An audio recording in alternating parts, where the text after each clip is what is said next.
آج جو میں تصویریں دیکھ رہا ہوں جیل کی، جو 5 سٹار ہوٹل سے کم نہیں ہیں سہولتیں، مجھے تو 36 گھنٹے ایک ڈرم میں رکھا جاتا تھا، وہ بھی مئی جون کے مہینوں میں۔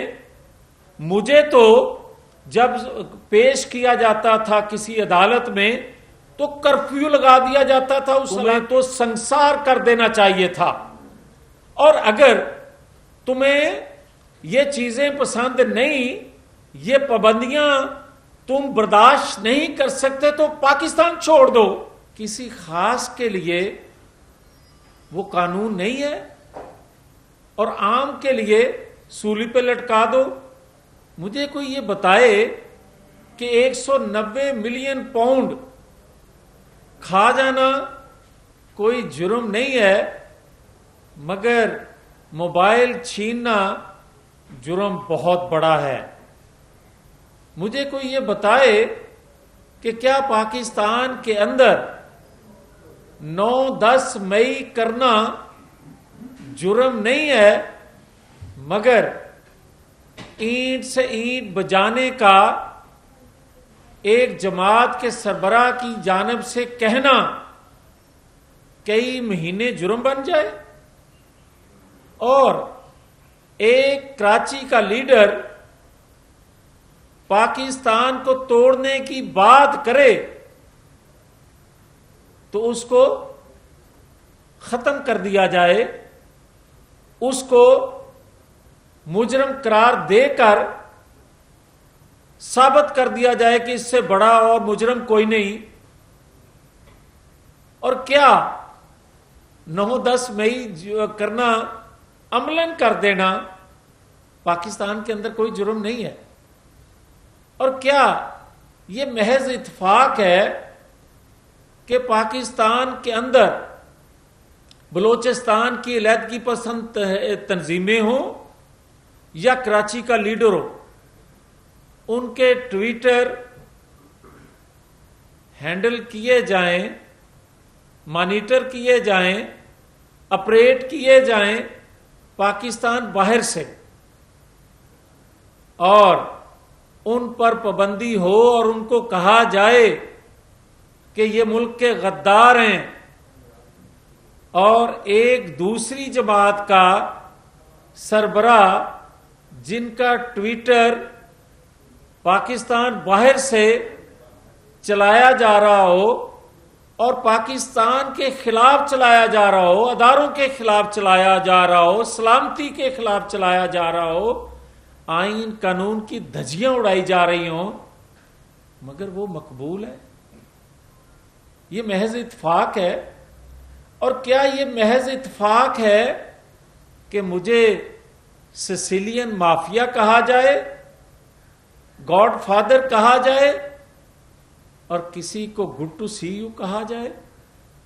کیا یہ محض اتفاق ہے کہ آج تک مجھے نہ گاڈ فادر نہ سسیلین مافیا کے الفاظ واپس لیے گئے ہوں، نہ ان کو نوٹس کیا گیا ہو؟ مگر آج میں ایک سوال کرنا چاہتا ہوں کہ آج ایک مقبول لیڈر جس کو کہا جا رہا ہے، اور یہ بھی میں واضح کرنا چاہتا ہوں، اگر 9-10 مئی کی انویسٹیگیشن پبلک کر دی جاتی تو 8 فروری کو یہ نتائج نہ آتے جس کو بنیاد بنا کے مقبول کہا جا رہا ہے۔ اگر حمود الرحمان کمیشن پبلک کر دی جاتی اس وقت تو آج کسی کو 9-10 مئی کرنے کی جرت نہ ہوتی۔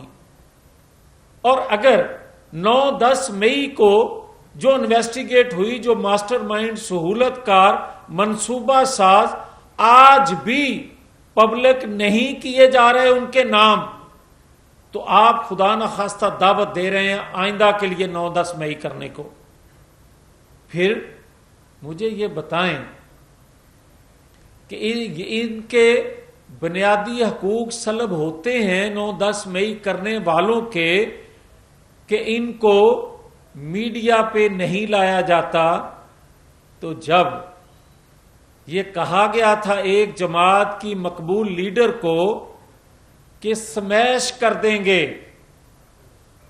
تو میں نے تو یہ صرف کہا تھا کہ ایسا نہیں ہونے دیں گے. میں نے تو یہ کہا تھا کہ اگر خدا نہ خواستہ ایسا کیا گیا تو کٹہرے میں کھڑا کریں گے. میں نے تو یہ نہیں کہا تھا کہ 9-10 مئی کی طرح ہم کر کے دکھائیں گے. میں نے تو صرف یہ کہا تھا کہ روکا جائے، بجائے اس کے کہ جس نے کہا کہ سمیش کر دیں گے اس کو بلایا جاتا کٹہرے میں، اس کو اس وقت کے عدالتی نظام کے لوگ بلاتے، الٹا مجھے غداری میں بلا کے بٹھا لیا گیا. اور آج جو میں تصویریں دیکھ رہا ہوں جیل کی، جو 5 سٹار ہوٹل سے کم نہیں ہیں سہولتیں، مجھے تو 36 گھنٹے ایک ڈرم میں رکھا جاتا تھا، وہ بھی مئی جون کے مہینوں میں. مجھے تو جب پیش کیا جاتا تھا کسی عدالت میں تو کرفیو لگا دیا جاتا تھا اس علاقے میں. مجھے تو اس وقت کے لاہور کے چیف جسٹس قاسم خان صاحب، جسٹس قاسم خان صاحب، میں نے فریاد کی کہ میرے ساتھ یہ سلوک ہو رہا ہے، مجھے کوئی انصاف ملے. ریاستی اداروں سے ترازو ہاتھ میں پکڑے معزز ججز سے. تو مجھے جب بلایا گیا، انہوں نے اپنی کورٹ میں بلایا، تو یہ میڈیا گواہ ہے آپ کا کہ وہاں انہوں نے مجھے یہ کہا کہ تم اداروں کے خلاف اور ان کی غلطیوں کی نشاندہی کرتے ہو، تم ایجنسیوں کے متعلق بات کرتے ہو، تمہیں تو سنسار کر دینا چاہیے تھا.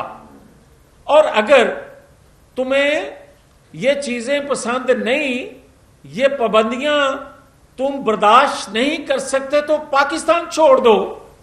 کیا میں پاکستانی نہیں تھا؟ کیا میرے کوئی انسانی حقوق نہیں تھے؟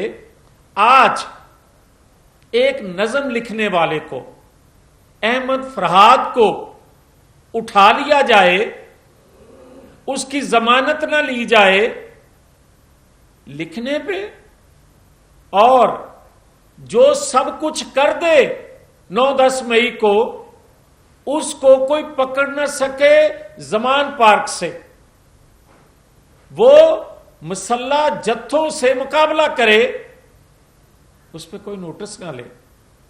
وہ کہے کہ میں آج پیش ہوں گا عدالت میں، صبح عدالت لگے، رات 12 بجے تک موصوف کا انتظار ہو کہ کب تشریف لائیں گے، اور آخری وقت پہ وہ کہیں کہ آج موڈ نہیں بنا، کل صحیح. کیا میں پاکستانی نہیں؟ کیا میرا کوئی حق نہیں؟ کیا میرے کوئی حقوق نہیں؟ میں بڑے ادب سے یہ گزارش کرنا چاہتا ہوں کہ کیا پاکستان کے اندر جس کسی نے اس ریاست کے لیے صرف کیا، اپنی قربانی دی ایٹم کی بنیاد رکھنے کے لیے، اپنی قربانی دی اسلامی بلاک کا نعرہ لگانے پر، اس کو تو پھانسی پہ لٹکا دیا جائے. جو ایٹمی تجربہ کرے، پاکستان کے دفاع کو ناقابل تسخیر بنائے، اس کو تو ہائی جیکر بنا کر 25 سال سزا سنا دی جائے.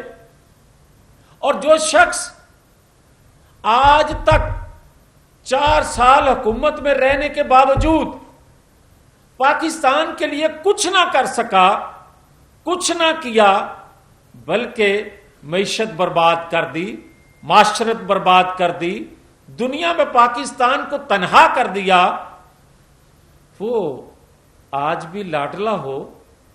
مجھے 10 سال بعد انصاف ملنا شروع ہو تو کہا جائے یہ فاسٹ ٹریک پہ انصاف مل رہا ہے، یہ لاڈلا ہے. حالانکہ انصاف تو فاسٹ ٹریک پر ہر ایک کو ملنا چاہیے. مگر آج جو کچھ 6 ماہ کے اندر اندر، میں یہ کہتا ہوں کہ عمران خان پر جتنے ناجائز مقدمے ہیں فی الفور ختم کرنے چاہیے. مگر میں یہ کہنے میں حق بجانب بھی ہوں کہ یا تو عمران خان 190 ملین پاؤنڈ، یا تو عمران خان 9-10 مئی، یا تو عمران خان عدت کیس، یا تو عمران خان سائفر کیس، اس کے لیے قانون بدل دیں، اس کو چھوڑ دیں، یا قانون کے مطابق فیصلے ہوں، میرے لیے بھی کسی اور کے لیے بھی. مجھے یاد ہے آج تک ڈان لیکس، میں اگر یہ بات کروں کہ اپنی حدود و قیود میں ہمیں رہنا چاہیے، ہمیں سب سے پہلے اپنے گھر کو ٹھیک کرنا چاہیے، تو میں غدار ٹھہرا.